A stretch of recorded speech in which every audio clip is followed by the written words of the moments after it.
L-awditur li firma l-kontijiet tal-Partit Nazzjonalista wara snin ta' ksur tal-liġi minħabba li ma ġewx sottomessi lill-Kummissjoni Elettorali għandu l-kumpanija tiegħu irreġistrat f'indirizz ta' lukanda li issa jirriżulta li lanqas għandha liċenzja ta' operat mal-Awtorità Maltija għat-Turiżmu, l-MTA.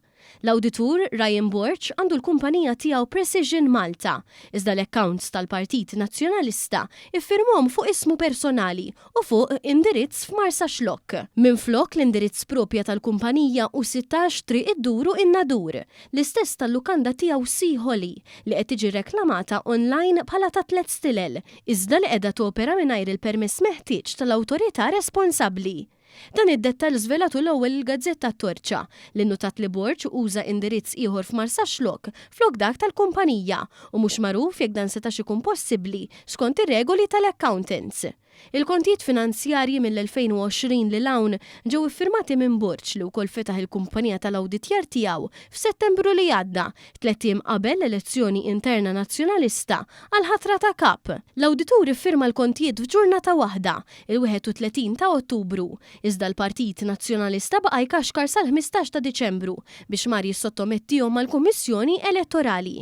Dan ukoll biksur tal-liġi tal-finanzjament tal-partiti li tesiġi li dawn iridu jiġu preżentati fi żmien 7 ijiem mindu jiġu approvati.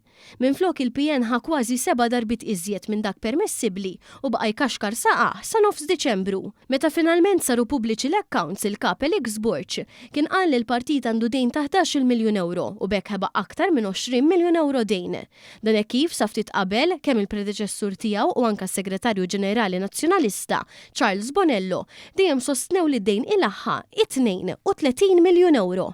Però id-dejn tal-Partit Nazzjonalista qiegħed madwar 11.7 miljun. Għandna 32 miljun euro dejn. Dik hija r-realtà illi għandna qudiemna.